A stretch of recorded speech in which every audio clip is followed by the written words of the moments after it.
Yes, my question is about the Jesus that you talk about. Is it a person? Is it a principle? Is it a way? Is it a thought? How can we encompass that or embody that as metaphysicians or practitioners? Wonderful question. So in the Course in Miracles, Jesus is wanting to make a distinction between the historical Jesus that was an incarnated being. So a man that had a physical experience, who actually was Jewish, he was crucified, and he resurrected. So that historical Jesus, so much of what he taught is not actually what's in the Bible. So the Course in Miracles is here to correct. Jesus wants to say, you did not hear me when I taught you that you were one and you and God are love and Father and I are one. You didn't listen to that back then, so I'm going to teach it to you now. But the way Jesus comes now is non-physically.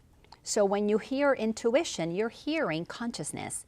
Whether for you it feels like Jesus, or it feels like a goddess, or it feels like an archangel, we have the feeling of consciousness in the way that is most appropriate for us. And the reason it has to come to us in a way that's appropriate for us is because every single one of us has been indoctrinated with different information. So if you grow up believing in fairies and that's comfortable, then a fairy can talk to you, a leprechaun can talk to you. If you grow up loving nature, then you can feel that nature, the trees are speaking to you. If you grow up Christian, Jesus, Mother Mary, Archangel Gabriel, there are beings that have a familiar feel. And consciousness, God, which is everything, has expressed itself as all of those things. So all of those things are still in consciousness because we do not disappear. What disappears is our belief system that is purely human, but what stays is a knowingness that is non-physical, that is intelligence. Does that make sense? So somebody who grows up Hindu, they're going to be experiencing the Hindu deities. Somebody who grows up without any kind of religion, the voice that may appear to them might be Einstein. So somebody who is Jewish, they may hear the voice of Moses or the voice of Abraham. So we are spoken to in the way that is least frightening. Okay? But it is the same consciousness, it is the same God expressed in physical form. Body drops, the non-physical exists. When Jesus had the crucifixion, the resurrection was, he was showing us, that's why he was defenseless with being crucified, because he knew he wasn't a body. And that's what he was telling me, don't defend yourself with Ken, because there's not a Ken out there. Does that make sense? So that I can meet Ken at where we were the same, and where we were the same is we're both the presence of love. I was meeting the presence of love who had forgotten he was the presence of love, saying things that I knew were not real. They were not true. And I could let that go, forgive him for he knew not what he was saying, and then forgive me for I knew not what I was doing when I was trying to defend myself.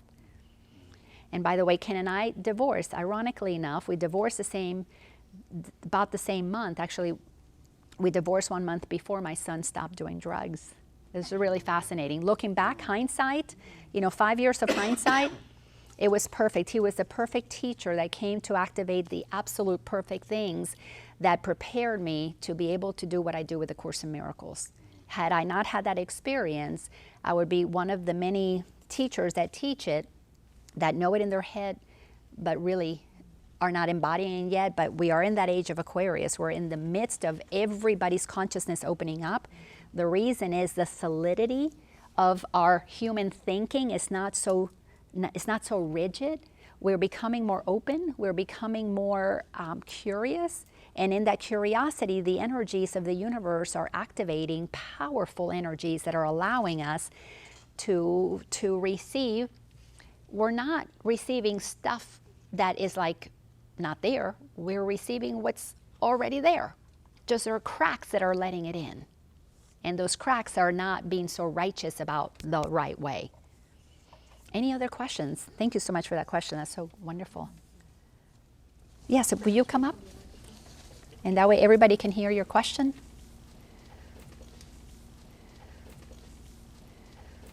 a lot of the questions I ask from the universe are like how to figure out computer problems and everything, and I get solutions. I mean, so how is that? Because if computers aren't there, and computers help us become more efficient and for human society to be a little bit better. Yeah, that's a really good question.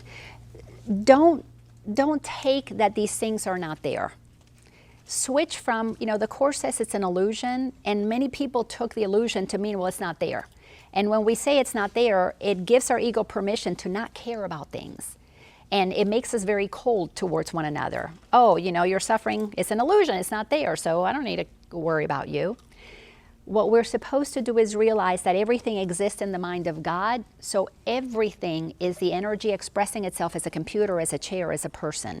So our work is to use everything that we are here experiencing, but use it in a way that is for the greater good of all. Because when you understand that the computer is not separate from you because it's made of the same energy that you are, when it's not giving you what you need, your work is not to hate on it or to judge it or to be mad at it or kick it. Your work is to lovingly put your hand on it and say, God, what will you have me do? What do I need to know? And that computer may tell you, I'm tired. It's time for me to be traded in for new model. We will receive guidance. We're supposed to be connected to everything that is here. Why? Because we are. So that's a wonderful question. The equipment, the things that humans have created are going to begin to work a lot better. Well, humans don't create anything. We make them. We make stuff. Everything that the humans have made is going to begin to work a lot better because we are being infused with technologies, with ideas, with information that is going to upgrade everything to a level that understands the consciousness in everything, even in a rock. And when we understand that the computer is not just metal, that metal is made of the substance that God is, now we're going to be able to develop these relationships where we stop using things and discarding them. Everything is, when we're complete with it, we're going to recycle them. Why? Because we are recycling the energy that God is with reverence. Will you come up there? Love these questions, so awesome. Therefore, I could say I'm justified in saying there is no such thing as trash. I don't believe in the concept of trash because everything has the Spirit of God in it. To treat something in a disrespectful way, call it trash, is to be disrespectful of God. So in nature, there is no trash. Everything is utilized and recycled. So something to say about God is that God is impersonal, and God doesn't want you to have respect for God, because if we see God with a respect that we don't have for everything else, then we're not operating in oneness. We're now making ourselves separate again and saying this is respected and this is not. So we've got to make sure that the Course is inviting us to let go of everything that we believe makes us different and come to the place where we're the same. And at that place, we're not meant to have reverence for one another in terms of, oh, you're the president, you're better than I am, or you're the teacher, or you're the CEO. Everybody is the same. Appearing in a role, playing a part in the role in the entire infinite possibilities that God is expressing itself as. So when you're respecting, make sure that you're respecting because you're respecting yourself. So if you're not going to throw trash out, if you're not going to trash the environment, it's because you're doing it for you, because we are it. I mean, this really turns everything. We become truly what the Bible says. Love is gentle, love is kind, love is patient. We truly become kinder, gentle. I never thought I could be this kind, but it really is. It is that way. Yes. Just as it relates to ego and understanding that it's a process to cross through or over the bridge, can you speak to how a person understands in learning in the beginning? So in my mind, I hear ego, everything comes up. Like emotionally, I'm feeling like everything I'm hearing about the ego and that I'm doing it wrong and all this, just a whole bunch of stuff is coming up for me. How, in hearing this new information, how do you work through the process of not trying to figure it all out right now, but understanding that it is a part of who you are? Like, the human thought system is so big right now. Just that whole word by itself. How do I walk around now with this new information? So thanks, Tanisha. So congratulations on being aware that your ego gets activated, because until you can begin to see the ego, you cannot do the work of crossing the bridge. It's impossible. So the first half of the journey, we are doing ego work. We're beginning to understand what the ego is. And something that you said that I want to correct, if I may. You said that the ego is a part of, you, right? So the ego actually is what keeps us apart from God. Okay? See how these words, when you begin to play with words, they begin to have really powerful meanings. But the ego is not a part of us. The ego is what keeps us apart from God, because it creates that space. See, there was a space there. It creates a space. And inside of that space, we spin a story that is what keeps us in the illusion.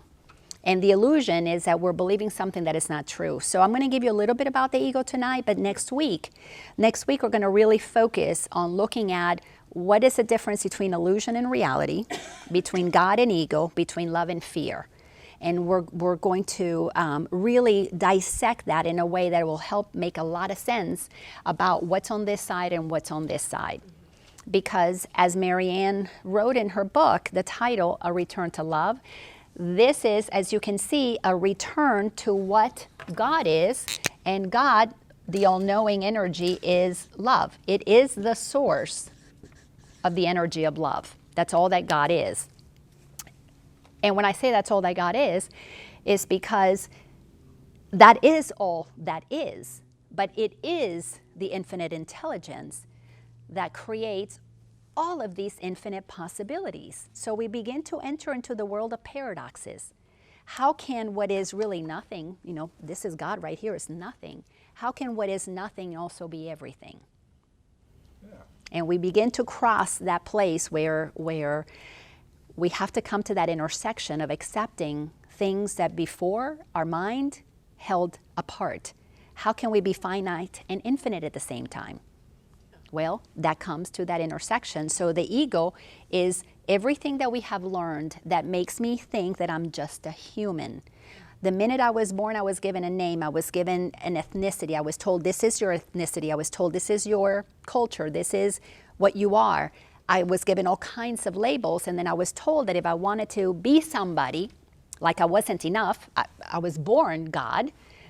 But then I was told that if I wanted to be somebody, I needed to go through these process, jump through these hoops so that I could someday be, do, and have, and then I would do life right. So people who did not know that I was already whole and complete when I came in, I was doing it right when I came in, they forgot what was true, and then they taught me how to forget my truth. So the ego is everything that is opposite that has caused us to forget the truth of who we are. That's a lot of So if you, so I'm going to ask you that if your brain is twisting, what is happening is that when we are little, our sweet little brains are sponges. We get programmed with information that creates neurological pathways. So the brain begins to create a solidified system of highways and byways of thoughts that we travel on all the time. You want to lose that weight, but you go eat that cookie. You want to lose that weight, but you go eat that cookie because you've been eating that cookie. Me too.